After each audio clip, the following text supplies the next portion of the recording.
Байцгаана уу эрхэм хүндэт үзэгчдээ, сонсогчдоо та бүхэнд энэ өдрийн мэндийг хүргэе. Менторын цаг подкастын маань 7 дахь дугаар өгөр эхэлж байна. За энэ удаа би бас мөн адил сонирхолтой зочныг та бүхэндээ танилцуулж байна. За би бол зочдоо ер нь сонирхолтой гэж хэлж танилцуулдаг. Яагаад гэвэл миний хувьд хүн болгон маш юм сонирхолтой байдаг. За энэ удаагийн зочноор Индранил Dental Management эмнэлгийн хамтран үүсгэн байгуулагч, нүүр амны гажиг заслын эмч Батнасангийн жаргалмаа захирлыгаа танилцуулж байна. За жаргалмаа захирал маань бас мэдээсэн хүн одоо бас сүүлийн үед бол ментороор ажиллаж байгаа. За энэ хүн байгаа. Ингээд өдрийн мэнд хүргэе. Сайн уу? Ажил үйлсэн сайн уу? Сайн. Ойр дээрээс уулзалтаагүй их нэлээд удлаа тий. Харин тийм. За ерөнхийдөө эхлээд нөгөө уламжлал ёсоор бид нар нөгөө зочныхоо ажил карьерийн түүхийг бас танилцуулдаг. Тэгээд өөрийгөө илүү дэлгэрэнгүй танилцуулаач. За миний бие Батнасангийн жаргалмаа. Тэгээ нүүр амны гажиг заслаар яг мэргэсэн байгаа. Нарийсаад 2017 онд Индраны шүдний төв эмнэлгийг яг ингээд найзуудтайгаа хамтран үүсгэн байгуулад өдөө хүртэл манайх 7 салбартай 200-аад хүнтэй үйл ажиллагаа 24 цагаар ингээд тогтмол шүдний төв эмнэлэг болон өрөвчин ингээд үйл ажиллагаа явуулж байгаа. Тийм. Индранилийн эмнэлгийг бол хүмүүс ер нь мэддэг. Салбаруудаар нь үйлчлүүлдэг. Тэгвэл нөө яг үүсгэн байгуулагч одоо захирлыг нь бол бас хүн болгон мэддэггүй. За ийм одоо мундаг эмэгтэй байгаа. За тэгээд эмнэлгийнхээ талаар танилцуулна. Миний мэдж байгаагаар бол 100 гаруй одоо эмч сувилагч ажилладаг тийм ээ. За тэгээд танай эмнэлэг ер нь жилээс жилд өргөжин хөгжиж байгаа. Гэхдээ ер нь баг 11 салбартай байснаа 7 салбартай болгоцсон байна тий. Тэгээд нөгөө эм хангамтайгаа илүү тий. Тэгэхээр нөгөө яагаад ингэсэн. Тэгээд ер нь эмнэлгээр маань сонь сайхан юу байна? Би тэг яг нэг анх 2017 онд одоо яг анагаахын сургуульд сурж байхдаа мэргэжлэрээ сурж байхдаа би яг л ингээл оюутан ахуйгаасаа багш нарынхаа эмнэлгээр яваад ер нь эмнэлэг одоо бүх зүйлийг ингээ харж мэдээд тэн дээр ингээ засад шинжлэх залруулах одоо илүү сайжруулах боломж байгаа юм байна гэдгийг ингээ бүх цаг үед ингээ харж явж байгаад тэгээ яг боломжтой нөхцөл үед ер нь найз болон гэр бүлийн хүнтэйг нэглээд эмнэлгээ яг үүсгэн байгуулсан. Анх бол 5-6 хүнтэй яг хондог 24 цагийн шүдний эмнэлэг болгон үүсгэн байгуулагдсан. Тэгээ бид 3-ийн хувьд бол их залуухан байсан. Тухайн үед бол яг үнэндээ миний хувьд бол яана эмнэлэг нээхэд багш нар минь бараг дургуутсан дээч гэдэг юм уу. Ингээд нэг тийм ил гарах ямар ч тийм сонирхолгүй. Гэхдээ чадах зүйлээ чанартай уртах зүйлээ яг өөрийн хий бүтээ мөрөөдсөн зүйлээ ингээд хий гэж зориулсны үндсэн дээр эмнэлэг байгуулагдсан. Тэгээд цаашдаа бид яг системээ хөгжүүлээд нэг салбар, хоёр салбар гэж ахисаараа байгаад ер нь маш олон салбартай болсон. Одоогийн байдлаар болохоор яг 7 салбартай үйл ажиллагаа болж байгаа. Энэ дунд бол яг нэг юм ололт амжилт, урал босолт, сургамж ч гэдэг юм уу. Залуу хүмүүсийн хувьд туулах ёстой бүхэл замыг яг туулсан. Тэгээд тийм л залуучуудын төлөөлөлтөө хамгийн гоё мэдээ одоо өөрийн гэсэн одоо барилгатай офстай болсон билээ тий. Тийм. Бид хэдээс яг одоо залуучууд юу хийж чадах вэ? Шинэлэг одоо эмнэлгийн удирдлагын хувьд мэдээж хэрэг ингээд тухайн үед бид ингээд салбартаа гарч ирэхэд нэлээд энэ залуучууд яг үүндээ юу хийж чадах вэ? Яах вэ гэдгээс үлээд маш олон асуулт байсан. Мэдээж хэрэг туршлагагүй юмч. Гэхдээ менежментийн хувьд, удирдлагын хувьд ингээд систем хийгээд одоо надгүй явах системийг бүтээхийн төлөө байгаад энэ эмнэлгийн одоо томрох үйл ажиллагаа хийсэн. Тэгээд шатаар ахисаараа байгаад энэ жил яг ингээ өөртөө яг гоё офстой болсон. Баяр хүргэе. Анх нөгөө шүдний эмчээр ажиллаа. Сүл явж явах үедээ одоо би байгууллагыг энэ эмнэлэг байгуулад энийг удирдах чадна гэдэг тэр хүсэл тэмүүлэг зориг ер нь хэрхэн төрж исэн бэ? Энд чи бас амархан биш шүү дээ. Одоо залуухан эмч байсан тийм ээ. Бас тэгээд шууд эмнэлгээ байгуулад хүмүүс удирдаад явна гэхлээр ер нь нөгөө багын мөрөдлөөс эхэлдэг гэх юм уу? Яг анагаахын сургуульд ороод ингээд би болохоор нэг гоё анагаахын сургуулаа төгсөөд маш гоё эмнэлэгт аюу гоё ингээд халаад өмсөөд нэг тийм одоо яг нэг юм драматик төсөөлөлтэй байжсэн байхгүй юу? Тэг яг ажлын байран дээр гараад ирсэн чинь бид хэд яг нэг юм цөөхөн хүнтэй имлэг ингээд ажиллаж исэн. Тэгээд тухайн үед ингээд дарга нь захирал нь хүнээч үзэн, материалаач цуглуулна. Одоо бүх юм ингээд тэр хүний толгой дээр цалингаа тавьж идэх юм уу. Тэр нь надад ингээд миний удирдлагын намайг удирдах гэсэн ажлын байран дээр гарч исэн хүмүүсээ би өмнөөс нь баг ядармаар ч юм уу тий. Тэгээд тэр хүн маань өвдөх хэрэг байхгүй, ямар ч тийм амралт байхгүй. Бидний төлөө үнэхээр чин сэтгэлээс ингээд цаг зав гаргаад ингээд өөрийгөө мартах хэмжээнд хүртэл байсан. Тэрийг нь би засаж залруулж чадах юм шиг санагдсан. Ер нь бол тэгээд үүнээс үүдэлтэй айгүй олон хамт олонтой гоё систем үүссэн. Тэгээд 100 хэдэн ажилтнтай байгаа одоо. Одоогоор манайх нэг 200-аад 2 жилийн өмнө 100 гэдэгсэн одоо маш хурдан хүний нөөц өсгсөн байна тий.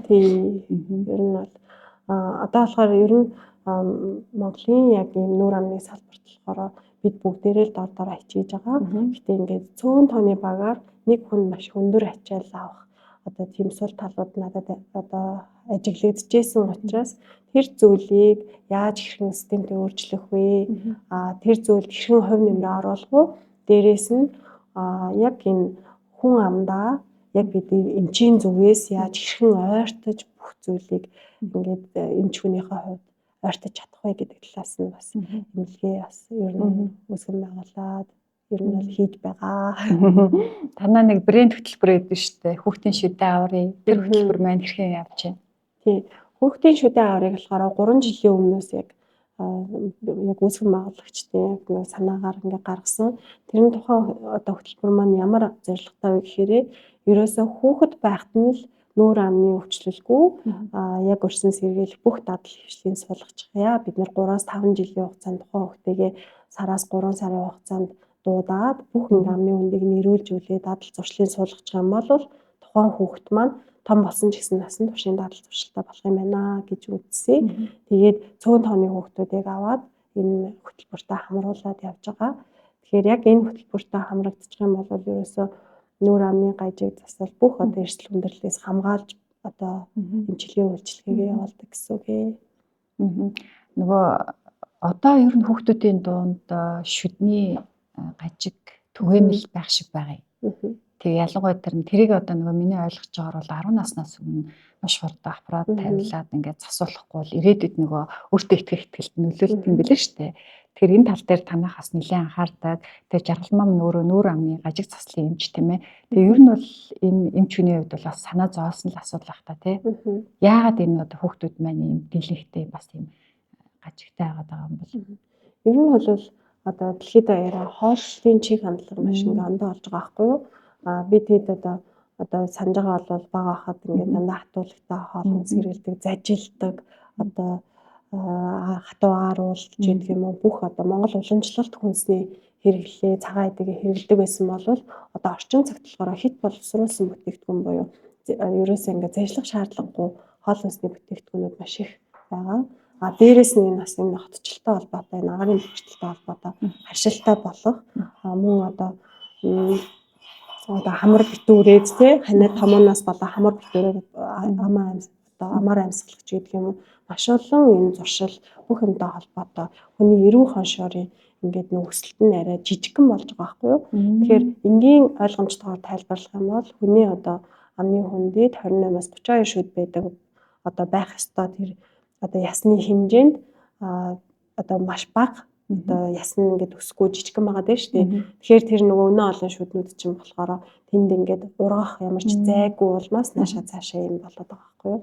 Тэгэхээр хүүхдийг яг багаас нь 6-аас 7 настай шүд солигдлын үеэс нь яг тэр зайг нь тавьж өгөх, чиглүүлэх одоо бараг л нүүр амны хүндийн бараг менторлол тийм үү гажиг заслын эмчилгээ бол тийм чиглүүлэх эмчилгээнүүдийг явуулснаар ирээдүйд тийм одоо нүүр дүрийн нэмсгэлсэн гоё тэгшин шүттэй болох одоо боломжийг нь олгодог энэ мэрэгжил маань их сайхан мэрэгжлээ.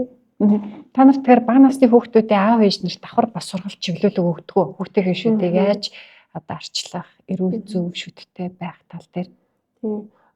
Ер нь бол хүүхдүүд маань шүд угаалтаасаа гадна одоо шүд угаалтыг бол бүх одоо хүмүүс ер нь маш сайн хийж байгаа. Дээрээс нь тогтмол хяналтанд байх. Дээрээс нь хоол хүнсний давтамжийг яаж зөв оновчтой байлгах уу? хоолны хатуулгыг хэрхэн сонгох уу? Эцэгчүүд одоо тэр одоо ач холбогдлыг мэдснээрээ хүүхдүүдэд аль болох одоо зажлуур бүхий хоол хүнс хатуулга бүхий хоол хүнсийг сайн зажлуулснаар энэ эрүү хоншорын яс сайн булчин ингээд зажил авснаар яс хөгжин дээрээс нь ингээд түүнтэй холбоотой одоо оюухан IQ-гийн одоо сайжирдаг тухай бүхий судалгаанууд бас зөндөө байгаа. За. Одоо эмч хүн, шүдний эмч хүн дээр нь одоо нүүр амны гажиг засал руу илүү их мэрэгшээд явж явах үедээ эмнэлэг байгуулад, байгууллага удирдаад ингээ явхад одоо ачаалал нэмэгдэж байгаа. Дээр нь одоо тэр хэмжээгээр санаа зовох, анхаарал тавих асуудлууд нэмэгдэж байгаа. Энэ цаг үе юу ямар байсан бэ? Ер нь яг ингээд 7 хоногийн одоо хэд өдрөд яг эмч гэдэг дүрээр орж тэр эмчилгээгээ хийдгүү. Тэгээ бусад өдөр нөгөө захирлынхаа ажлыг хийдэг бах тий. Ер нь бол нөгөө 7 хоногт одоо яг 2 жилийн өмнөөс би бол яг хэмжээ хийхээ болсон байгаа. Энэ шийдвэр бол миний хувьд бол маш том шийдвэр байсан. Тийм байна. Би чирэг ингээ харамсалтай шийдвэр юм шиг боловч миний үнэхээр яг ингээ гаргасан шийдвэр байгаа. Тэгээд яагаад гаргасан бэ гэхээр эмч хүн гэдэг чинь өөрөө яг ингээд хүн үзэхээрээ тэр хүний үйлчлүүлэгч өчтнөө ингээд сэтгэлдээ тэгээд ингээд байнга ингээд бодоод явдаг. Гажиг заслын эмч чинь ялангуяа ингээд урт хугацаанд тухайн үндигээ байдаг болохоор бүр гэр бүл шиг болчихсон. Тэгээд тухайн оноо ингээд сэтгэлдээ тэгээл барыг цай ууж явахдаа за тэр маань яаж байгаа бол энэ маань яаж байгаа бол гэдэг ингээд бодоод идэг байхгүй юу. Тэгэхээр эмнэлгийн удирдлага хийгээд стратегийн одоо ач холбогдол бүхий шийдвэр гаргаж байгаа хүний хувьд байнга тэгээд бодоод ах нь нэгдүгээрт манад одоо ажиллаж байгаа ихтгэл хүлээлгээд манад ажиллаж байгаа энэ 100 200 хүний өмнөөс шийдвэр гаргахад цагийн үед тохиромжгүй боломжгүй байсан. Энэ одоо сэтгэл зүрхээ ингээд яг ингээ 2 хуваагаад авах нь тохиромжгүй тэгээд жоохон боломжгүй байгаад тэгээд яг хатуу шийдвэр гаргасан үйлчлэг хийхээ болоод гэхдээ багаас нь яг эмнэлгийн орчинд яг өөрөө бас энэ эмнэлгийг яг бүр ингээ багаас нь ингээ босгосон учраас одоо бүх одоо агуулмж татрах хүний зовлон жаргал бүх юм мэдж байгаа учраас удирдахад илүү төхөн. Тэгэхээр одоо яг нөгөө шидний эмчилгээгээ хийхгүйгээр яг байгууллагын захирал одоо гэдэг дүр дээр илүү их төвлөрч ажиллаж байгаа юм тийм ээ. Тэгээ Жаргалмайтгаар 2023 онд танилцлаа тийм. Тэгээ 22 онд. 22 онд нөгөө EBRD-гийн эмэгтэй бизнес эрхлэгчдийг хөгжүүлэх менторингийн одоо 9 сар хүрээлжлэх хөтөлбөрийн хүрээнд бит хоёр ментор мэдээ олж танилцж ирсэн. Тэгээд хэсэг хугацаанд бол хамтарч ажилласан. За тэгэд манай Жаргалмаа бол юмыг айгүй хурдан сурдаг, маш одоо тийм спонж шиг юмыг шингээж авдаг ийм мундаг менти. Тэгээд бит хоёр ч бас тухайн оныхоо шилдэг ментор мэдээ болж исэн. Тэгээд тэрнээс хойш одоо хувь хүний нөгөө бизнест бас өргөцсөн байна тий, өөрийн гэсэн байртай болсон байна тий, өөрөө бас нөгөө дараагийн хөтөлбөр дээр ментор болсон. Одоо ч гэсэн бас ингээд дахиад энэ ментор тал дээр илүү ажиллаад олон эмч нар залуу одоо бизнес эрхлэгчдэд бол бас ингээ менторлт хийгээ явж байгаа. Тэгээ манай Жаргалмаас менторлалт авъя гэсэн хүсэлтүүд бас ирдэг. Тэгэхээр одоо энэ яг энэ ментор гэдэг ажлынх нь явц хэр байна. Энэ одоо нөгөө энэ гоё менторийн амьдралаар хэрхэн амьдарч байна. Би яг 17 оноос хойш манайх ч нөгөө хондог 24 цаг юм. Тэгээ дээрэс нь би ч бас нөгөө олон хөлттэй. Тэгээд яг нөгөө ажлын ингээ өөрөө хөлтөө зохицуулна, наад цаанаа болно. Тэгээд дээрэс нь суралцсан ч гэдэг юм. Тэгэхээр их цаг тэгээ эмэгтэй хүнийхээ хувьд нэг мэдсэн чи ажил амьдралдээ гүгээдсэн чи өөрийгөө бүр ингээ хайчихсан. Нойргууд л ороод энэ нөгөө яг миний ингээ хувийн амьдрал нэг л биш болчихсон байсан. Тэгээ би ч бүр нойргуудлын эмнэлгээс нэг өдөр яг ингээд 7 хоног эмчилүүлээд арай нэг унтдаг болоо тэг ингээд уцаарсан ч байсан. Яг нөгөө EBRD эмэгтэйчүүдийн хөтөлбөрийн сүүлийн яг нөгөө бүртгэлийн арс хараад тэгээ одоо яг цаанаас ингээд нөгөө шав бэлэн болоход багш бэлэн болно гэдэг шиг яг тантай яг ингээд уучраад ментор гэдэг хүнийг яг анх удаа яг ингээд харж мэдэрч ирсэн. Тухайн үед бүх юм эмх зэгцгүй, өөрийгөө олоогүй, ер нь бүх ажлуудыг хийчи, энэний ард гарчий гэд хийгээд лээснээс шүүрөөсөө эмх цэцэнд нь оруулаагүй байсан тухайн цаг үед. Тэгэхээр яг энэ цаг үед яг таны менторын ачаар маш олон ингээд бизнес эрхэлж байгаа эмэгтэйчүүд яг надтай адилхан асуудалтай бүсгүүчүүд байсан. Тэгээд тэдгээрээс туршлага судлаад менторын яг удирдлага чиг одоо ингээд баримжаагаар яг тэр хаашаа явах зөв чигээ олсон ч гэдэг юм уу тий. Үнэхээр миний амьдралд бүр тэр өдөр бүр гайхалтай өдөр байсан. Тэгээд энэ цагшаа нэг тохиолдолд яг танд бас маш их баярлалаа гэж хэлье. Тэгээд баярлалаа. Тэгээд дараагийн хөтөлбөртөө одоо яг тухайн үеийн ментинараас дараагийн хөтөлбөрт ментороор нэр дэвшсэн, санал авсан цөөхөн хүмүүсийн нэг нь Жаргалмаа Захирал өөрөө байсан. Тэгээд одоо ментороор ажиллаж байх үедээ бас ямар арга барилаар ажилласан. Тийм. Ментор гэдэг үг өөрөө надад маш их юм миний амьдралыг үнэхээр өөрчилж чадсан байхгүй юу? Тэгэхээр энэ нэрийг яаж авч явах вэ гэдэг надад үнэхээр том хариуцлага ирсэн. Тэгээд яг нэг сүүлд нэг 3 удаагийн яг албан ёсны менти авсан. Тэгээд албан бусаар болохоор нэлээд олон Ментитэй ажилласан. Яг тэндээс болохоор юу гэж яг бодсон бэ гэхээр тухайн яг ингээд явж байгаа асуудалтай хүмүүсийн зааж зөвлөх биш одоо ингээд бэлэн бодаа идүүлэх нь ерөөсөө сонирм байгаагүй. Яаж өөрөө нь дотроос нь өөрийгөө олж яаж ингээд гатгшаа тэг ингээд чиглүүлэх вэ? Тэр талаар нь илүү зарчим барьж ажиллаж байсан. Тэгээд таны арга барилыг бас эзэмсэн баг. Дээрээс нь маш олон менторуудын арга барилыг бас судлаад хичээгээд явж байгаа. Тэгээд Observe Consult нэгийг харьцах нэг ингээ менторын хөтөлбөрийг хэрэгжүүлээд бид бас менторуудаа бас цуглуулж байгаа. Тэгээд би бол бас нөгөө хувийн зүгээс Жаргалмаагаас манай нэгийг харьцах нэг хөтөлбөрийн бас ментор болооч гэж хүсэж байна. Тий. За тэгээд одоо ингээд эмэгтэйчүүд Жаргалмаа Захирал руу ингээ хандхад ер нь ямар төвшөнд ямар асуудалтай хүмүүс илүү их хандж байна?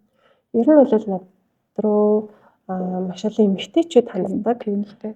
Тийм эмэгтэйчүүд болохоор ерөөсөө маш олон ачаа ихтэй харагддаг. Ажил, дээрээс нь үр хүүхэд, дээрээс нь өөрийн хувийн карьер ч гэдэг юм уу. Энэ олон зүйлийг хэрхэн яаж одоо ингээд балансын байр тэнцвүүлэх вэ? Яаж одоо ингээд тус бүрийн амжилттай явуулах вэ гэдэг талаасаа цагийн менежмент талаар айгүй их сонирхож асууж байгаа юм шиг санагддаг. Тэгээд би болохоор яг тухайн үед нөгөө ажлын цагаар одоо ер нь ингээд надад амралт гэж тухайн үед байгаагүй таньд очихоос өмнө одоо болохоор ерөөсө бүх зүйлийг яг нарийн төлөвлөгөөтэй менежменттэй тэрийг удирдах чадаад байгаа байхгүй юу. Тэгээ амралтын үедээ яг амрын чанартай цаг гаргана. Үр хүүхдүүдтэй бас яг гэр бүлдээ яг хэрхэн чанартай цаг гаргах вэ? Тэр зарчмаа тогтчихсон.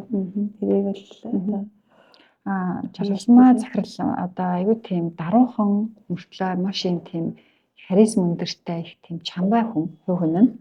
Тэгэхээр нөгөө бас их тийм харизм өндөртэй олонний хайр хүндлэлийг хүлээсэн Захирал. Тэгээд би танай эмнэлэг дээр бас ингээд анзаарч хахад одоо эмч нар ажилтнууд нь Захирлаа маш их хүндэлдэг. Тэгэхээр ингээд энэ хайр хүндлэлийг олж авахд бол тийм амархан байгаагүй бах тийм ээ. Тэгээд нэг бизнесээ эхлүүлээд явж хахад маш их юм бэрхшээл, сорилтуудтай тулгарч байсан гэж ярьж исэн. Одоо сүүлийн үед ч гэсэн бас тулгараа тэрийгэ даваад гарсан.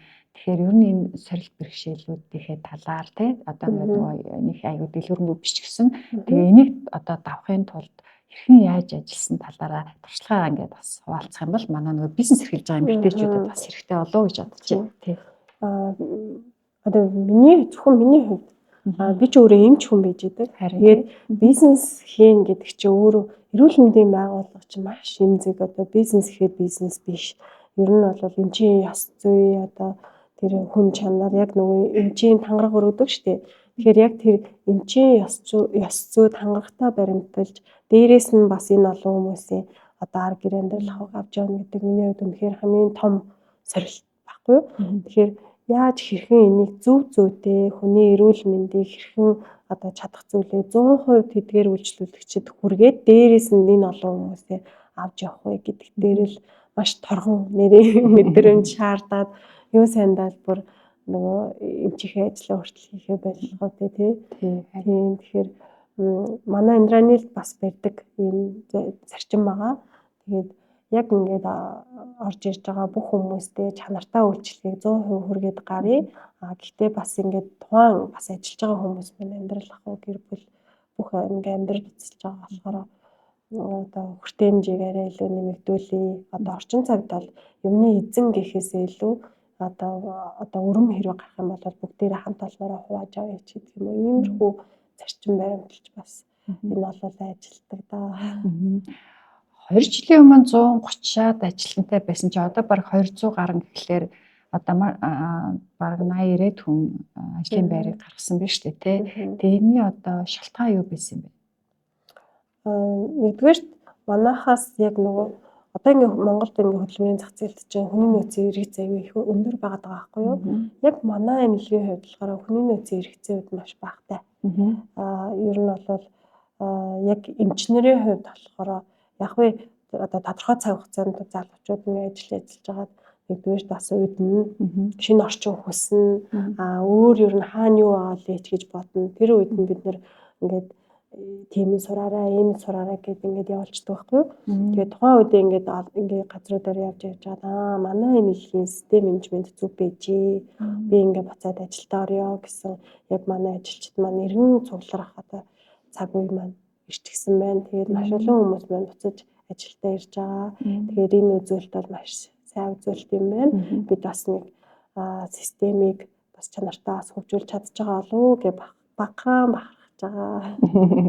Их чадварлаг эмч нартай тэгээд нөгөө айгүй хоочртой байдаг тий. Цаг үйлдвэрлэлийн систем ер нь бол нэлээд хайрцаагаар дүүрчтэй. Тэгээд эргэж нөгөө анхаарал халамж тавих үйлчлэгчээ кэрлэх систем нь айгүй сайн тогтсон. Тэрийг татах ер нь ямар исэн бэ? Хэцүү байсан уу? Тий. Ер нь анх бол бид чинь эмчнэр учраас систем гэж бас мэдгүйгээр л өөрсдөө ингээд нэг юм хар аргаар хийгээдсэн байгаа байхгүй юу. Тэгээ энэ дээр болохоор яг чиглүүлж ийсэн нь бас энэ нөгөө зервийн сорголтууд байсан. Дээрээс нь яг EBRD-гаас яг бид хэдэд нэлээд олон ихтгэлгүүд өгсөн эмэгтэйчүүдийн хөтөлбөрөөс яг тэр ICO 9001 ч гэдэг юм уу. Манай олон зөвлөгөөдийн тусламжтайгаар энэ системийг яг одоо надгүйгээр гарт баригдах одоо ингээд тий одоо миний өмнө нь бол одоо энэ ISO хэрэгжүүлэхээс өмнө миний утас маш их дуурдаг байсан. Тэгээ ганц амардаг бүтэн сайн өдрийн маань өглөө хүртэл ингээд уцтаж юм асуудаг ч юм уу. Иймэрхүү асуудлууд маш их байсан. Тэгээ систем хөгжүүлснээрээ тэр асуудлууд ер нь байхгүй. Барагтаа надаас асуухгүй. Яагаад гэхээр тэнд бүх юм цаасан дээр буучсан, бүх юм тодорхой хэрвээ тэгвэл ингүүл тэгнэ гэсэн замыг заасан чиглүүлэхтэй баримт бичгүүд байгаа хгүй. Тэгэхээр тэр зүйлээрээ удирдагдаа явж байгаа болохоор өнөөдөр би байсан байгаагүй ингээд мотор иргэнээл гэсэн санааг бас жоохон завтаа авсан. Нэр ISO-гийн амжилттай certified болсон тий. Тэгээд Facebook пост чи харсан. Тийм тэрний үр дүн гарч ийн тий. Тий. Ер нь бол ажилдаа маш их ядардаг байсан өмнө. Тэр юмыг эмэг цэгцэнд нь оруулаад энэ систем хөгжүүлж байгаа чи өөрөө би байсан байгаагүй. Одоо хин нэгнээс үл хамааралтай систем илүүсгэж байгаа юм л да. Тэгээд тэр нь бол амжилттай байхаа явж байгаа. Би болохоор нөгөө жаргалмаа захирлын хамгийн анхны айгу ментор нь бол би аав ээж хэрэг гэж боддог. Би танай аав ээж хэрэг яг сайн танихгүй л дээ. Гэхдээ нөгөө танай гэр бүлийн хүмүүжил аав ээж чинь чамд өгсөн тэр харилцаа хандлага тэр нөлөөлөл айгу үнэхээр гайхалтай надад санагдаж мэдрэгдэжсэн. Би зөв мэдэрсэн өө. Тэгэхээр би танай бас аав ээжийг их мундаг одоо хүүхдүүдтэй чиглэл өгсөн юм хүмүүс гэж боддог. Дүү чинь бас эмчтэй, шүдний эмчтэй. Миний дүү бас эмнэлэг хамт үсгэн байгуулсан. Нэм орол гээд бас шүдний эмч байгаа. Тэгээ жаргалмаа захирлын амьдралд бол зөндөө олон менторуд байсан. Аав ээжээс нь гадна мэрэгжлийн чиглэлийн багш нар тий. Тэгээ бизнесийн хүрээлэл одоо бол ер нь том хөтөлбөрүүдэд ингээд дахин бас менти болоод ментор болоод ингээд явж байгаа. Тэр ер нь бизнес эрхлэгч ийм өчрхэг эмэгтэй амьдралаар амьдарч байна. Тэгээд одоо яг энэ бизнесийн ямар шин зүйл хийж байна одоо аялал хэрхэн үргэлжилж байна гэдэг. Тий. Одоо нөгөө сайн нөгөө аав ээж маань гэдэг тэрийг нь яг явах. Нэр мэдээж хамгийн том үлгэр дуурайл авч байгаа хүмүүс бол миний эцэг их байсан. Тэгээд аав маань ялангуяа одоо ер нь ээж аав маань ерөөсөө надад маш их ихтгэл үзүүлж за чи чадандаа ингээд ард маань бүр ингээд гэр бүл маань асаалтай бүр ингээд танк бийжээдэг. Тэгээд тэдгээр хүмүүс маань намайг хүүхэд байхын л дандаа ингээд өө минийхэн чадна чи чаднаа минийхэн чадахгүй өөр хин чадахгүй алдаж онсон ч гэсэндээ тэрийг айгүй эргээр сургамж өгж бас байдаг гэсэн тэр маань өдөө зэрэгт манаас авч байгаа. Дээрээс нь манай хань ижил бас байгаа. Тэгээд эмнэлгээ хамт үүсгэн байгуулсан.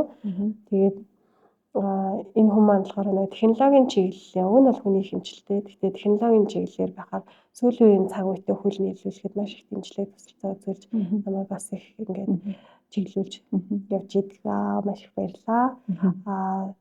Манай эмнэлгийн хувьд гэх юм уу яг зөвхөн эмнэлэг гэхээс илүү бид ер нь нэг менежментийн хувьд одоо яг бизнес аяллаараа явах юм бол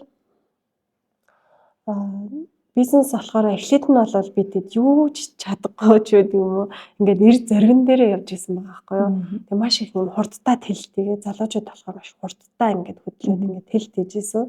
Тэгээ сүүл дээрээ бид нэр ийм зүйлээ анхаарах юм байна. Тэрийгээ сайжруулах хэрэгтэй байна гэд ингээд нэг юм бизнесийн ингээд амьсгалах системээр ингээд буцаад бүх зүйлээ ингээд жижигрүүлээ, татрах зүйлээ эмх цэгцлээд алдаа оноогоо ухаарад бүх зүйлээ ингээд эмхэл цэгцлээд одоо системийн хөгжүүлжлээ. Одоо боллоо гэхээр дахиад ингээд томрох үйл явц явдаг юм байна л да. Тэгэхээр яг л энэ аяллаараа бас явж байгаа. Тэгээд энэ бүх зүйл дээр чиглүүлж исэн манай маш олон багш нар байгаа. Яг энэ Zero Consulting-ийн багш нар, EBRD-ийн яг менежментийн зөвлөгөө танаас ихсүүлээд дээрээс нь манай нүүрэм судлалын салбарын одоо үе маш олон багш нарын одоо шав би өөрөө бас ингээ багш нарынхаа нэрийг одоо өндөр дөргөө бас ингээд үйл хөдлөл одоо бүх үйл хэрэгээр үлгэр дуурайл болъё гэж боддөг юм аа. Үйлчлүүлэгчдийнхээ өмнө, ажилчдынхаа өмнө, гэр бүл ингээ багш нарынхаа өмнө маш их өндөр хариуцлага хүлээж зөө явахыг хичээдэг юм аа. Баярлалаа гэж хэлээ. Тийм. Тэгээд нөгөө жаргалмаа захирал 3 хүүхэдтэй. Тэгээд өөрөө залуу хүн одоо маш том эмнэлгийг удирдаад явж байна. Эмнэлэг нэг 24 цаг ажилладаг. Дээр нөгөө хүүхний хувьд их тийх өглөгч их тийм өгөөмөр сэтгэлтэй хүн. Яагаад гэвэл одоо энэ өөрөө бас их даруухан ярихгүй л байна л да. Маш олон үнгүү үзлэг онцлогоо эмчилгээ хийдэг тий. Энийг бүр ингээд зорилт олгоод хийдэг. Мөн нүүрэм судлалын нийгэмлэгтээ бас нэлээд бас оролцоо өндөртэй ажилладаг. Ийм нэлээд бас зөвхөн бизнесээс гадна өөр бусад нийгмийн сайн сайхны төлөө ажлуудыг хийдэг штэ. Тэгэхээр тэр ажилдаа хэрхэн одоо яагаад тэр ажлуудад заавал оролцдгийг те ер нь ингээд хангалттай ингээд бизнесийн шийдэх асуудлууд байхад тийм ээ. Тэрийг ингээд хийгээд идэгin бас зорилго юу юм? Энэ бол ерөөсө багасаа суусан дадал зуршил. Яг бүр багасаа л юм хүн туслая гэсэн чин хүсэлтэй байсан. Яг энэ сэтгэл зүрхээрээ өөрөө яг эмчийн цагаан халаад өмсөх бас энэ анагаахын сургалт орох бас чиг баримжаа болсон. Тэгээд хүүхэд байхаа үеэсээ л эхлүүлээ ласрамжаан газар ч гэдэг юм уу хаана би хэрэгтэй миний тус юу болохоор тэнд яг ингээ гүйж явдаг. Яарсандаа улаан цагалмаад бол маш олон жил ингээ явсан. Тэгээ бүр Монгол улсын тусч өгөхөд болж ирсэн. 10 жил ярьж байгаагүй тий. Тэгээд яг энэ зуршил өөрөө бусдад одоо та бол надад ингээ менторлж байхад би менти болоод яг ингээ ангаахаа шиг ингээ таны бүх юм ингээ авч ийсэн. Тэгэхээр би нэгэнт ингээ хүнээс авч байгаа бусдад өөх ингээ сэтгэл заавал байх ёстой гэж ингээ тэнцвэр барьж идэг. Тэгээ манай эмнэлэг болохоор жил 100-аад мянган хүнд үйлчилдэг. Түүнээсээ гадна ер нь бол улирал болгоныг 1800 орчим. Яг би тоо баримтаал маш нэр мэддэг. Ер нь бол улиралдаа 1800 хүний урьдчилан сэргийлэх үйлчлэгийг хийдэг. Зарим тохиолдолд хөдөө орон нутгуудаар үн төлбөр гүйцэлгүүд, урьдчилан сэргийлэх одоо ажлуудыг хийж яадаг. Гэхдээ энийг олон нийтэд бол түнчлэн байнгын ил гаргадаггүй. Энийг одоо бас өөрсдийнхөө хэмжээнд л одоо хариу нэхээгүй тус гэдэг утгаар нь авч үздэг байхгүй юу? Тэгээд нөгөө хөгжлийн бэрхшээлтэй хүүхдүүдийн нөгөө хүүхдүүд шүдний асуудал ихтэй байдаг. Тэр хүүхдүүдэд бас их анхаарал хандуулж ажилдаг гэдэг танай эмнэлэг үнэхээр их тийм гайхалтай ажлуудыг хийдгээд гэж жаргалмаа захирал маань их даруухан тэрийг ярихгүй байна. Тийм. Тэгэхээр энэ олон ажлыг ингээд одоо хийгээд явж байхад цагийн менежмент буюу хувийн менежмент чинь яаж ямар явцтай яаж тэргээ зохицуулдаг? Ер нь бол ажиллахдаа чанартай ажилдаг. Тэгэхээр одоо нөгөө маш хурдтай чанартай ажиллаж байгаа цаана яг цаг гардаг байхгүй юу? Тэгэхээр гэр бүлтэй байхдаа хизээч ажил бодож ажил ярьдаггүй. Гэрийн босгоор алхлаа бол яг гэр бүлийнхээ үр хөвгүүд хань ажилдаа цаг гаргана. Яг ажил дээр болохоор яг 100% төвлөрөөд байгаа нь яг чанартай ажил хийж байгаа юм болов уу гэж би бас одоо нөгөө дүгнээд байгаа. Тэгэхээр яг хоол идэж явахдаа хоолол иддэг. Ажилдаа яж явахдаа ажиллаад иддэг. Тий. Би нөгөө хүн өөрт байдгүй зан чанараа илүү бусдаас олж хардаг гэдэг шиг. Би нөгөө өөрөө ерөн жоохон тийм яаруу хурдтай хүн болохоор нэг тийм тайван өгөөд айгүй юмыг ингээ гоё хийдэг хүмүүсийг айгүй анзаардаг. Тэгээ жаргалмаа айгүй тайван би жаргалмааг ингээ яар сандарч байгааг хараагүй. Тэгсэн мөртлөө айгүй олон ажлуудыг гэхдээ айгүй том ажлуудыг хийцэн би ингэсэн шүү тэгсэн манайх ингэсэн гэд байж идэг байхгүй. Тэгэхээр энэний нэг нууц нь юу юм бэ? Яаж тэрийг бодож төлөвлөөд тэгээ айгүй тайван байдлаа алдахгүйгээр санаа зовнилаа ил гаргахгүйгээр тэр ажлыг бүтээгээд байна. Миний бас нэг давуу тал soft skill-ийг сайтай байх гэж би бодож байна. Тэгэхээр нөгөө яг та түрүү хэлсэнтэй багаас төлөвшил маань одоо асуудлыг зэрэгтэй эмчийн мэргэжилтээр энэ бол асуудал. Ер нь асуудалгүй газар гэж юу хаач байхгүй. Тэгээ тэр болгон дээр ингээд цанаасаа л ингээд 50 хүлээцтэй өнөөдөр би яарч сандарч мэгдээд ч тэр асуудал үнэхээр гарсан л бол одоо би энд мянган ингээд сандарч мэгдээд тэр бас буруу шийдвэр гаргах магадaltaй байхгүй юу? Тэгэхээр сэтгэл хөдлөлөө яаж их удирдах вэ? Тэн дээр яаж зөв шийдвэр гаргах вэ гэдэг аль хэзээ хүүхэд байхаас ингээд одоо аав ээж минь л өгсөн. Тэгээ багш нар маань өгсөн. Би нөгөө миний амьдралдаа ингээд танилцсан, таарлцсан олон гайхалтай хүмүүсийн нэг нь бол яалтчгүй жаргалмаа захирлчээ.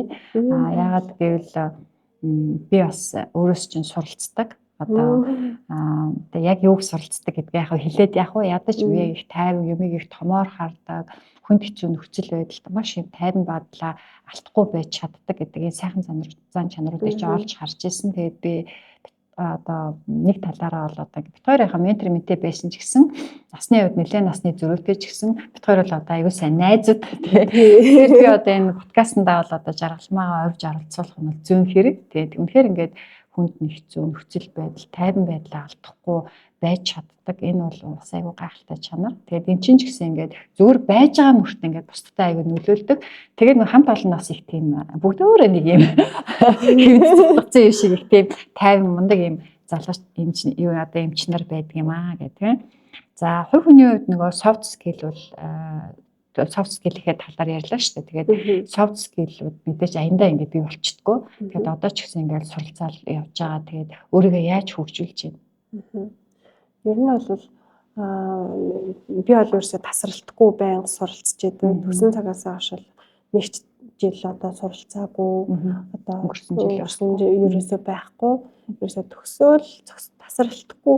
Одоо яг магистртаа ороод, магистраа төгсөөл резидентээ ороод тэр хоорондоор ажиллаач амжуулаад үр хөвгтөж яваад өнгөрсөн жил ямар санда нөө эрүүл мэндийн шалтгаан гарсан л та. Гэхдээ ингээ өвчтөй байж та хүртэл яг эрүүл мэндийн удирдлага зохион байгуулалтаар яг амжилттай сурч төгссөн.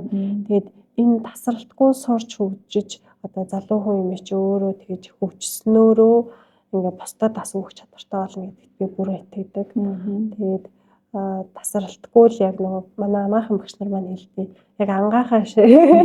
Тэгээд чиний ер нь сав тэгээ чиний шанга ингээд хэр том байна. Чи энэ нэг тэр далаагаас тэр том шангаар ингээд хотгож авах болно гэсэн зүйлийг манай багш нар маань яг маш их суулгаж ирсэн. Шангаа яаж томруулах вэ? Тий, шангаа том жижиг байгааг яаж мэдэх вэ? Хэрвээ жижиг байвал яаж томруулах вэ? Ер нь бол их юм үзэж сониуч байх.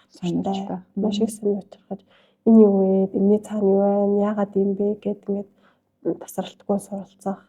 Одоо хүнээс бас үлгэр жишээ авах. Одоо яг энэ зүйл дээр бол менторшип бол маш их чухал санагддаг. Тэгээ одоо яг зөв гол одоо тэр юм зүйлийг суралцахад одоо маш их одоо мэдээлэл байна, маш их зөв буруу мэддэггүй номнууд байна. Одоо тэр чанарыг бол менторшип болоо зөв чиглүүлж өгöd харагддаг юм. 25 оных нь ерөн зорилгууд бэлдсэн үү? Бид одоо энэ дугаар маань 12 сарын 30-нд орох дугаар. Тийм. Тэгэхээр одоо манай энэ оны хамгийн сүүлийн шинэ жилийн дугаарын зочин болж орж байгаа. Тэгээд 25 оныхын зорилго мөрөөдөл ер нь бол хэдэн хувьтай бэлдсэн бэ?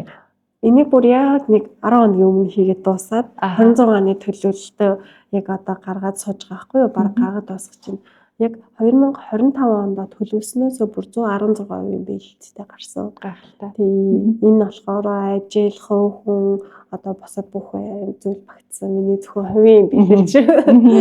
Баяр баяргаа. 26 онд бол ер нь яаж төлөвлөж जैन зорилгоо чинь одоо эхнээсээ зэгцлэгдээд өргөдөд тавигдсан юм шүү дээ тий. 26 оны төлөвлөлт нь болохоор гой яг нэг сюрприз болохоор 2 том яг төлөвлөгөө тавьчихсан байгаа. Тэрнийхээ бүр ингээ явцын хүртэл 50% нь хийгээд бараг явж байгаа. Та бараг 51-60% нь ч юм уу бэлтгэл ажлууд хамгийн сайн бэлтгэл ажлууд хийгээд яг нөгөө цагаанлахаар хагадах маш гоё ажлууд яг бүр ингээд нөгөө төлөвлөөд тэрэндээ бараг ингээд бэлтгэлээ бүр бараг нэлээ сайн хангацсан байгаа. Манай жаргалмаа захирчаад чимээгүй чангаар чимээгүй юм бүтээдэг хүмүүстэй. Би нэг зүйлийг асууя гэж боддог. Тэрний юу гэхээр одоо яг энэ удаад асуух өнгөрч болохгүй. Яаж тийм гоё юм эрүүл харилцаатай хамт олныг бүрдүүлсэн бэ? Танай хамт олон айгүй тийм эрүүл харилцаатай. Би ер нь нөгөө хойлоо ингээд нэг хэсэг хугацаанд ментор мэдээ байх үед бол ерөөсөө би тийм токсик юм танаас ер нь орж хараагүй үнэрлээчгүй. Тэгэхээр яаж энийг бүрдүүлсэн бол гэдэг асуултыг би тухайн үед асуугаагүйсэн. Одоо асууч. Яг байгууллагынхаа соёлыг бид яг инранилчууд зөв бүтээлч хүмүүсийн гэр бүл гэдэг байхгүй юу. Тэгээд одоо энэ байгууллагын босгыг алхахын тулд хамгийн нэмэр нэг зөв хүн байх хэрэгтэй. Тийм ч учраас ажлын ярилцлага бүх юм ингээ маш сайн хийж идэг. Дээрээс нь нэгэнтээ энэ хүртэл одоо бүтээгээд босгоцсон юм.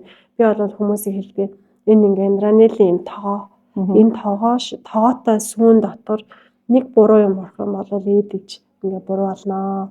Тийм учраас ингээ ажлын ярилцлаганд маш их анхаарч бас ач холбогдол өгж шалгуур үзүүлэлтийг бас тавьж жаргалмаа захирал өөрөө орд юм бэлээ те ярилцлаганда. Тийм.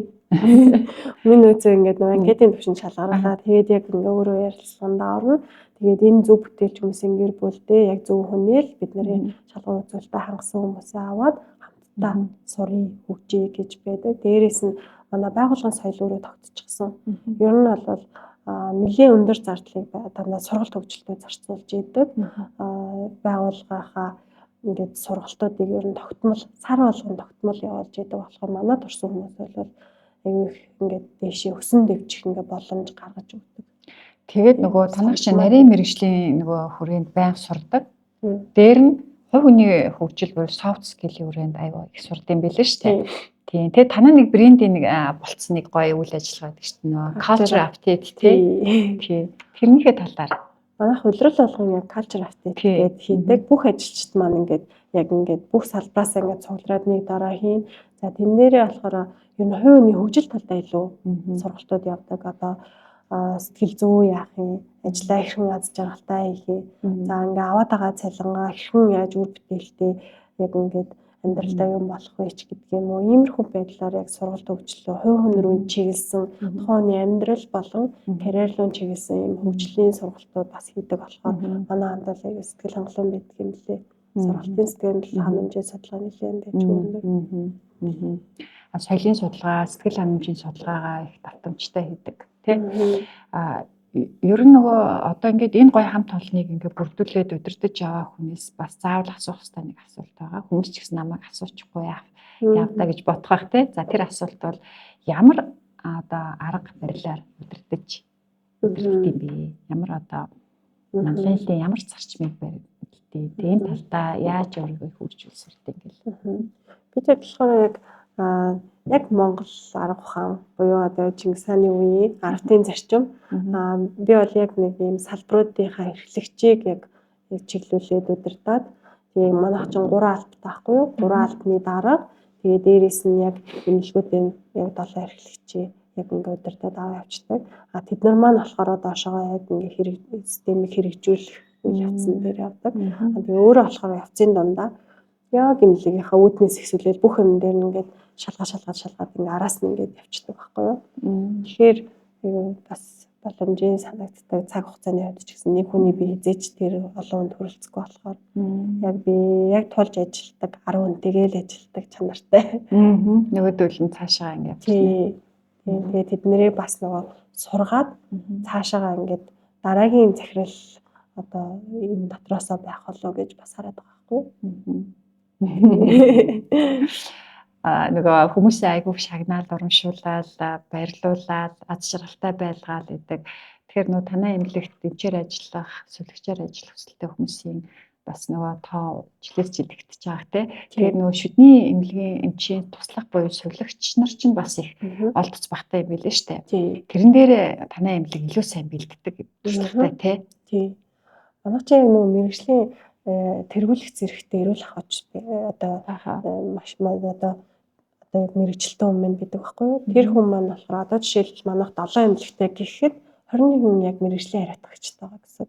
Тэгэхээр тэр яг мэрэгжлийн хүн манай эмнэлгийн хариуцлага халдваргууд бүх юм ингээ удирдах зохион байгуулалт хийчихээр одоо 100% халдваргүй гэж хэлэхэд би бол үнэхээр баттгэлтэй байгаа. Тэр бол эмнэлгийн хамгийн чухал чанар байгаад байдаг.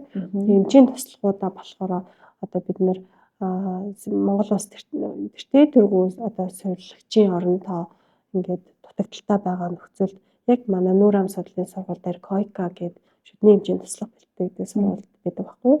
Тэн дээр төлбөрийн тусламж үзүүлээд ажил нөхцөлийг хангаад яг ингээд суралцуулчихдаг. Тэгэхээр тэр хүмүүс маань эргээд ингээд байгууллагын дэмжиж ингээд цаг хугацааг нь хүртэл зохицуулаад төлбөр мөнгөн дээр нь хүртэл тусалцаа үзүүлэхээр яг сэтгэл хангалуун суралцаад эргээд доктортой ажиллах нас хангагдчихдаг. Тэгэхээр шүдний эмчнээс гадна нүүр амны гажиг заслынхаа эмчнараас гадна эмчийн туслагч нараа ингээ бүр тасралтгүй бэлтжээдэг. Тийм, тасралтгүй бэлтжээдэг. Ер нь бол одоо харьцангуй түрүү хэлсэн нөгөө хүний нөөцийн дутагдал багтай болцоогүй эргэлт багтай. Тийм, Монголд бол хүний нөөцийн дутагдал маш их байгаа. Ялангуяа шүдний эмнэлэг түүний нөөцийн ялангуяа тэр эмчийн туслахын дутагдал байдаг юм билээ шүү дээ. Тийм.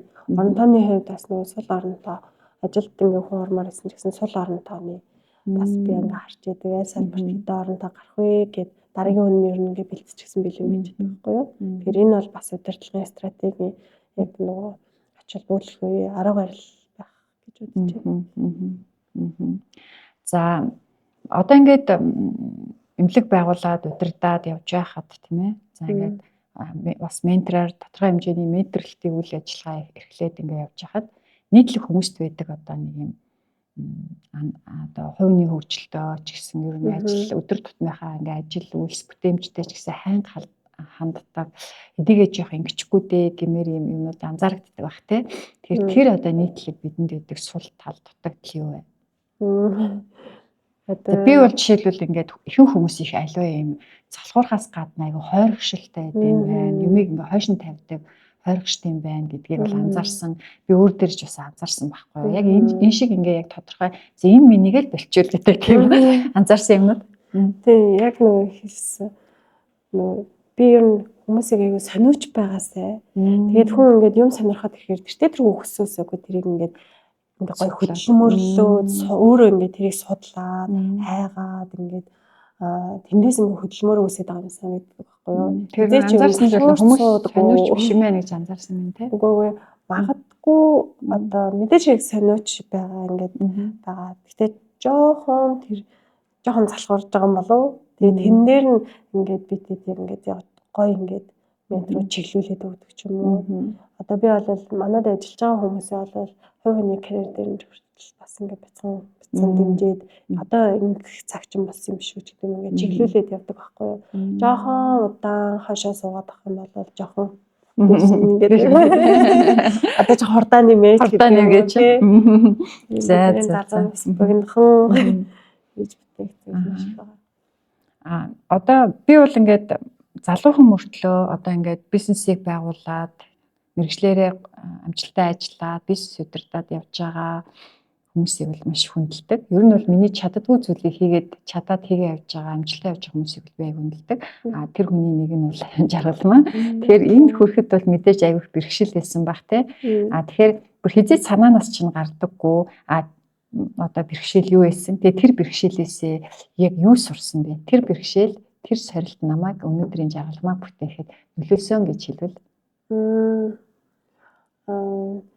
одоо юу чухал вэ? Юу чухал биш вэ гэдгээ би жоохон ялгаж чадахгүй байсан юм байна. Тийм зөв одоо нөгөө байгаа оновчтой даарцаар бол нөгөө галын цэврэн чидгөө ингээл одоо хийх л ёстой гэл ингээл юм олон зүйлийг ингээд их ажил өөртөө хийгээд байсан гол оновчтой зорилт юм аа баг хийжсэн. Тэр зүйл дээр нь багшийн тусламжтай, менторын тусламжтай тийшээ ингээд зөв харж зарчмаа тогтцож сурсан. Тэгэхээр гол зүйлээ олохгүй явснаас болоод одоо алдсан зүйл юу байсан бэ? Цаг хугацаа юу, мөнгө тий? Бүх зүйл байсан. Бүх зүйл байсан. Цаг хугацаа. Тэгээ эдийн засгийн хувьд мэдээж хэрэг бизнесийн хувьд бол яг эдийн засаг гэж ярих нь цаг хугацаа, залуунаас одоо босоод ингээ маш олон алдах болох бүх зүйлийг яг алдаад хасгаад явж исэн бэлээ. Тэгээд яг энэ зүйл дээр багш байх юм бол нөгөө лифтэн сууц юм шиг, ментор байх юм бол лифтэн суусан юм шиг ингээд чиглүүлэг авч ингээд бас ингээд зөв оновчтой байд юм байна гэдгийг үнэхээр бол амьдралаараа бол мэдсэн, маш их талархаж баярлсан. Тэгээд бусад хүмүүс ч гэсэндээ өөрийнхөө чадах зүйлээ яг тэр нэг конопт авчин байчихсан юм бас бодоод байгаа. Хүн нэгөр олон хүнийг удирдахад, компани бизнесийг удирдахад заавал ингэж чанга ярих, чанга дуутай байх албагүй байна гэдгийг би бас тийм ээ жаргалмаас ахирлаас харж исэн л та. Тэгээ ер нь ямар ч үдэг гээл нэг намуухан үлээлдэг нэмсэглээл ингээл хүмүүстэйгээ яриад тийм ингээл бизнесээ удирдах явж гин. Тэгэхээр энэ бол яг нөгөө өөрийн чинь үндсэн одоо дүр төрхөө ер нь баг залуугийн л юм байсан уу? Тийм. Эсвэл сүүлийн үед одоо нам суугаад явсан. Юугаас л бараг л ууралдаггүй. Бараг ууралдаггүй үед бараг нөгөө нэг олон гайхгүй. Мянгад нэг уурлнаа хүн юм ч юм уу уурлна. Гэхдээ ер нь ууралгүйгээр тэр ингээд буруу эмоц гаргаж тэр сэтгэл хөдлөлийг буруу илэрхийлж хүн гомдохгүйгээр хэрхэн асуудлыг гол оновчтой шийдвэ гэдэг дээр ер нь бол би бас чаддаг байх гэж өөрийгөө бодож байна. Тийм ялваа ингээ асуудал алдаа мэтэг гарлаа гэхэд би яах тэгж уурлан цаг алдахаас илүү хэрхэн яаж шийдвэрлэх үү оновчтой яг тэр зөвхөн цаг алдахгүйгээр тийш ингээ яв. Стресссэн ч яг үнэндээ тэр асуудлуудыг шийдэх гарцсан тэгж сайн харагдахгүй. Уурлахгүйгээр ингээд тийм хүмүүсээ муухай хэлэхгүйгээр хатуу хэлэхгүйгээр те стрессээ яаж зохицуулж чинь мэдээж одоо стресстэй л байгаа шүү дээ. Ер нь бол нөгөө стресс гэх юм бол аль болох ингээд жоохон татгшаага өөрөө өнгөж харахыг боддог. Аль болох ганцаараа байхыг боддог. Аялаад байна уу? Тий, аялнаа. Бас экстрим аялал хийгээд ах шиг үлээ тий. Тий, ер нь бол аль болох бас нөгөө татгшаага өөртөө байх цаг хугацаа гаргахын тулд ингээд хэрвээ үнэхээр ингээд жоохон асуудалтай бол зөвхөн өөрөө гараад явчихдаг. Магадгүй хамгийн ойрын газар нь одоо тэрэлж байд юм аа, гарлж байд юм уу, ганцаараа очиж кофе суугаад өөртөө тулгараад байгаа асуудлыг бодоод өөртөө ярилцаад шийдлийг олгохоор ингээд бас олон хоногт ингээд амарх юм бол бас гоё газруудаар явчихна. Тэгээ бас танихгүй хүмүүстэй нийлээд явцдаг тий. Бас тийм нэтворк хүмүүстэй тэр их сонирхолтой санагдсан. Тийм Монгол ч нөгөө татаатай аялж болчихлоо. Юу сайн хөгжсөн гадагшаа гэхээс үлээ би Монгол орноо бас ингээд тойрох хүсэл зорилготой. Тэгээ татаатай аялж болчихлоо. Ингээд группүүдийг харж агаад яг байнгын явдаг бас тийм аялагч нар байгаа. Ингээл ерөөсөө миний цаг хугацаанд харсантай суугаад явчихдаг. Тийм үү. Харин энэ бүр яг өөрийн чинь нэг хобби бас нэг дадал энэ стресс тайлах. Тэгээ өөрийгөө илүү нөгөө өөртөө ярих тэр цаг хугацаа баг нэг 4 болсон юм шиг тий. Монгол хүн чи өөрөө баг мориунаал ингээл гоё агаар салхинд ингээд гоё салхинаас зөөлгүй явж байгаа шиг гоё. Тэр яаж тэгж одоо маш их ажил асуудлыг шууд тэгээд орхиод тэгээд танихгүй хүмүүстэй нийлээд бүр хэд хоногоор ингээд экстрим аялал хийгээ явах тэр зоригийг хаанаас гаргаж. Ихэнх хүмүүс чинь за болоо доо энийгээ чичи тэрийгээ чичи гэж бас ингээд хойш нь хайдаг дээ штэ. Жаргалмаа болохоор шууд хаяал орхиол явчихсан байл шүү. Бис хэд өмнө чаддгүй байсан. Одоо болохоор нөгөө орхио явсан ч гэсэн манайха өөртөө ингээд юм систем чадвартай болсон байгаа болохоор дээрээс нь гэр бүлийн аягүй сайн дэмжлэгтэй гэх юм уу гэр бүл ингээд тэрийг ойлгож яадаг. За энэ хүн ингээд тэдэн хоног ингээд аялал явчихад ирэхэд үнэхээр сайн цэнэглээд ороод ирдэг гэдгийг мэдж байгаа болохоор хамт олон хүртэл хүлээн зөвшөөрөд дэмжих систем тийм манай ажлынхан бүр за одоо та нөгөө юмдаа яваарай гэх бүр ингэ явуулчихдээ тэгээд дэмжих системээ сайн бүрдүүлж чадсан байна тийм. Хүнийг ер нь амжилттай байхад дэмжих систем ямар үүрэгтэй ер нь энийг хүн яаж бүрдүүлдэг? Одоо ялангуяа эмэгтэй бизнес эрхэлж байгаа хүмүүс нөгөө дэмжих системээ бүтээж бүрдүүлж чадаагүйгээс болоод бас их нэлээд шантардаг, стресстэйдэг штэ тий. Энэ талаар нэг зөвлөгөө өгөөч. Тэр хүн өөрөө бизнесийн энэ орчин нөхцөл замнал дээр бусдад хөлийн зөвшөөрөгдөн гэдэг арай өөр санагддаг. Одоо хүйсийн хувьд жоохон арай өөр байдаг гэх юм уу. Тэгэхээр арай илүү хүчин чармаалт үлгэр дуурайл үзүүлж ээж өөрөө хөлийн зөвшөөрөгдөн. Дээрээс нь одоо хүнд өгчээж ингээ буцаад ингээ нөгөө авах юм ирдэг юм билээ. Тэгэхээр би бол бүх одоо тэр хүмүүсийг маш сайн дэмждэг. Ер нь бол арн бат байхын тулд ингээд нэг ноён нур уул шиг байхын тулд хүмүүсийн ингээ аюу сайн дэмжлэг өөрөө би болж идэг. Би бол авъя гэж бодохгүй. Гэхдээ намайг бас ингээ хүмүүс дэмжиж байгаад ингээ талархаж хүлээж аваад баярлалаа гэгээд авдаг. Тэгэхээр ер нь бол хайрлын эцэст хариу ирдгэл юм байна. Тэгэхээр ажиглалмаа захирлын амьдралдаа баримталдаг их хүний хувьд, эмэгтэй хүний хувьд, эмч хүний хувьд, царил хүний хувьд ер нь ингээ баримталдаг одоо зарчим нь юу вэ? Яг ийм юм гээд яг 1-р 2-р гэд хэлвэл би бол ер нь хүний тэр амьдралаа баримталдаг зарчмыг их сонирхдаг. Хамгийн 1-р мэдээж хэрэг хүнлэг байдал. Хүнлэг. Тийм номер 1-т бол хүнлэг байдлыг угаасаа хүүхд байхасаа ингээд зарчмаа болгож ирсэн. Тэгээд үнэ шудраг байдлыг бол яг ажлын байран дээр бусад бүх зүйл дээр яг үнэ шудраг байдал дээр бол зарчмаа болгож гол чиг баримжаа стандартыг болгож байна. Бас нь бол яг ингээд дагалдах яг энэ хоёр зарчим дээр бусад бүх зүйлүүд маань ингээд нөгөө систем шиг өсөлтөө явчихдаг гэх юм уу. Яг би бас нөгөө анзаарсан нэг зүйлээ хэлэх юм бол өөрийгөө ерөөсөө тийм хохирогч болгодгүй сэтгэлгээтэй, майндсеттэй гэж би анзаарсан зөө. Одоо энд ингээд хугацаа байгаа учраас ингээд бид нар ингээд нарийн ширээ олон юм ярихгүй л те. Гэхдээ ингээд маш их алдагдлалд орж исэн, хохирж исэн, зөндөө олон зүйл бас тохиолдож исэн. Би ч гэсэн хажуунаас нь харж байхад би нэг ч өдөр одоо жаргалмаад ингээд хохирогчийн сэтгэлгээ нэгээр хандж исэн, хохирогчийн байр сууриас хандж иснийг хараагүй. Тэгээд би вау ямар гайхалтай юм бэ гэж бас бодож ийсэн. Баярлалаа. Тийм. Сайн таныг би бол яг өөрийгөө тэгж ахтар дүгнээгүй ч гэсэндээ таныг хэлсэн чинь нэр яг хэлдэггүй ч гэсэндээ миний бас гол баримталдаг зарчмуудын нэг байгаа байхгүй юу. Нэгэнтээ цаг хугацаа одоо жишээлбэл миний доор ажиллаж байгаа хүн алдаад ч юм уу гарах янз бүрийн болох юм бол би хариуцлага хүлээн. Тэглээгээд одоо би тэр хүнийг зөв ажиллах замыг би зааж өгөөгүй миний л буруу юм байна гэж би ингээд хараад яаж засаж сайжруулах уу ерөөсөө шантардаггүй. Нөгөө унсан ч гэсэндээ хөрх уннаа гэдэг шиг. Нөгөө хөрх уннаа гэдэг шиг. Тийм ингээд нөгөө арга билег юм загсан доторх одоо тасгаар загсан дотор байдаг цагаануудыг олж харах одоо надад бас тийм дадал зуршил байдаг болохоор би юмны айл болох сайн сайхныг олж харъя. Шийдэл гарцыг олж харъя гэдэг учраас өнгөрсөн цаг хугацаанд айхтар ингээ гонигж готраад байхаас илүү ирээдүг илүү хараад тэгээд тэрэндээ дүгнэлтэндээ ингээ үндэслээд сургамж аваад цаашаа хахийг гэдэг боддог байхгүй. Тэр л байх юм бол нэг сонирхолтой асуултыг бас ингээд нэг хүмүүс асуучмаар юм л та. Тэр тас хар зүйл дотроос жижигхэн цагаануудыг олж харъя гэж бодсон ч гэсэн харамааргүй байвал харж чадахгүй бол яах юм? Яаж олж харах? Харин яг энэ сүүлийн үед ч юм уу одоо нам сууж байгаа юм болов. Яг над асуултыг чинь би бас ингэ бодсон. Гэтэ ер нь тавчхандаа гэж хэлэхэд хармааргүй л харахгүй л гэж зүгээр харагч байгаа гэж миний одоо философи яг ингэж яасан нэрнгээсээ бас тийм хөсгөө цаг хугацаа юм бас харж чадахгүй байж бас болно те. Тэгэхээр бас орчих юм биш үү те. Тийм би бол тэгэл тэгэл за хармааргүй л. За одоо би хоёр асуулт асуугаад подкастаа дуусгая.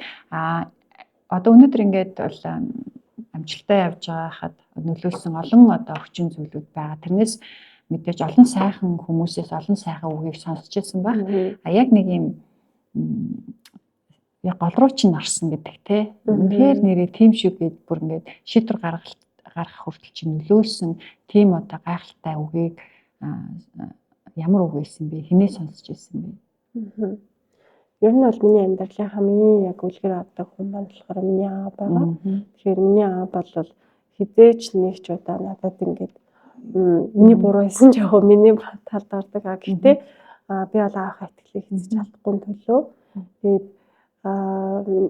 аа маань болохоор миний хүү наваа дандаа хүү тий миний хүү бол чи ингээд бүгдийг чаднаа миний хөө л замаар чи ингээд сүү шиг замтай тэгээд тэр сүү шиг замаар миний өөрөө ингээд гой зөрөгтэй барай гэдэг дандаа ингээд хэлж идэг. Тэгээд тэр үг маань намайг дандаа ингээд хурцлж идэг. Нэрээ би сүү шиг замтай шүү. Аа минь тэгжилсэн шүү.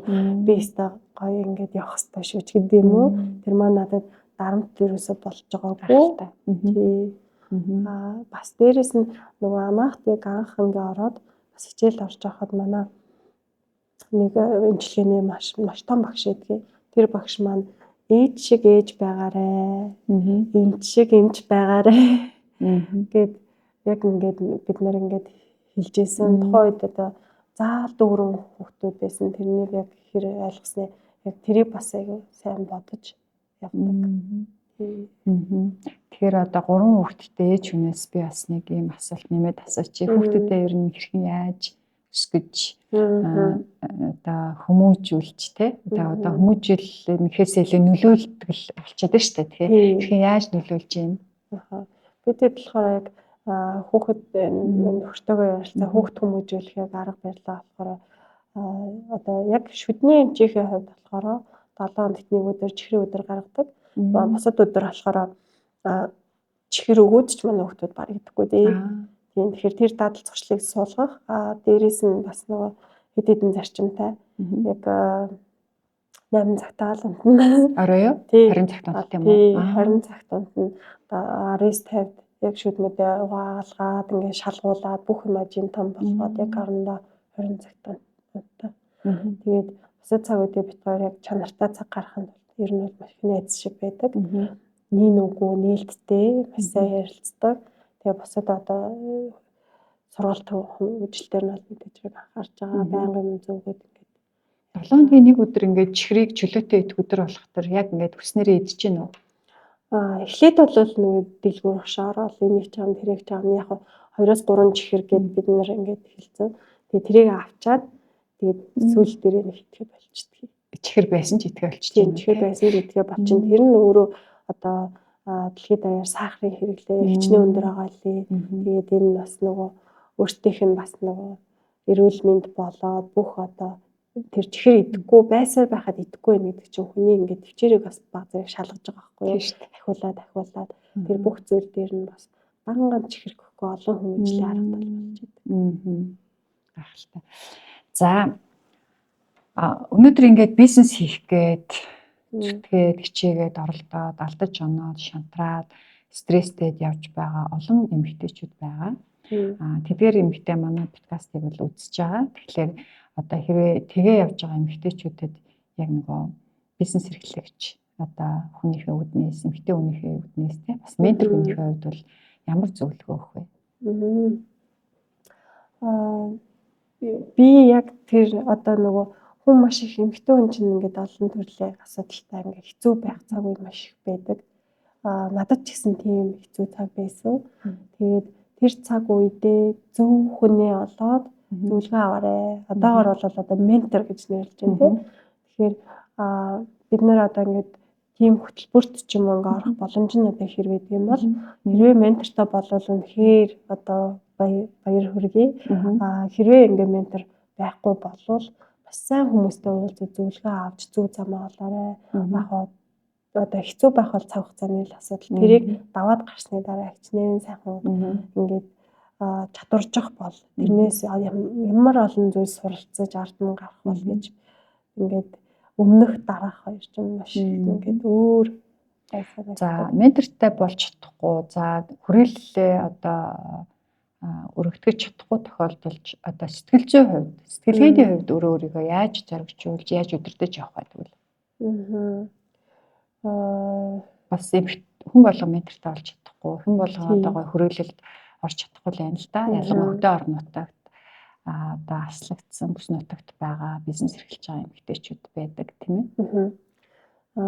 Явж өөрөөсөө маш олон асуулт тавиад маш олон зүйлийг ер нь гарц гаргалаа хүний өөрийн дотор л байдаг юм байна гэдгийг Түмэн асуултад хариулт өөрт нь өгдөг гэж юу? Бид нар бол гаднаас маш их зүйлийг хайдаг, хардаг, ирж хайдаг. Гэхдээ явж тэр ингээ бодож ингээд явсны дүнээр гаргалгаа шийдэл яг өөрийн дотор байгаад байгаа байхгүй юу? Тэрийгэл яг нөгөө хар загсны цагаанууд шиг олоод хараасаа л гэж хэлээ да. За баярлалаа. Тэгээд жаргалмаа захирал маань ерөөсөө өмнө нь бол миний мэдж байгаагаар подкастад орж байгаагүй. Тийм орж байгаа. За тэгээд энэ мундаг захирлыг би анх удаа одоо подкастынхаа зочноор оруулсандаа маш их баяртай байна. Миний урилгыг хүлээн авч татгал зөхгүйгээр оролцсонд маш их баярлалаа. Тэгээд Индранил шүдний эмнэлгийг 24 цаг үйл ажиллагаагаа явуулдаг. Индранил шүдний эмнэлгийг хүн болгон мэддэг. Харин хамтран үүсгэн байгуулсан одоо захирлыг нь бол тэр болгон мэддэггүй. За тэр хүн бол одоо энэ хүн байна ингээд. За өнөөдрийг манай менторийн цаг подкастын зочноор Индранил Dental Management компани хамтран үүсгэн байгуулагч одоо ерөнхий захирлаар нь ажилладаг нүүр амны гажиг заслын эмч Насангийн жаргалмаа байлаа. За ингээд жаргалмаа эмч маань бас одоо энэ салбартаа бол нэлээд бас илүү бүхий ментор болсон. Ингээд жаргалмаа захиралдаа жаргалмаа ментортаа баярлалаа. Ажил үйлс нь амжилт хүсье. Баярлалаа.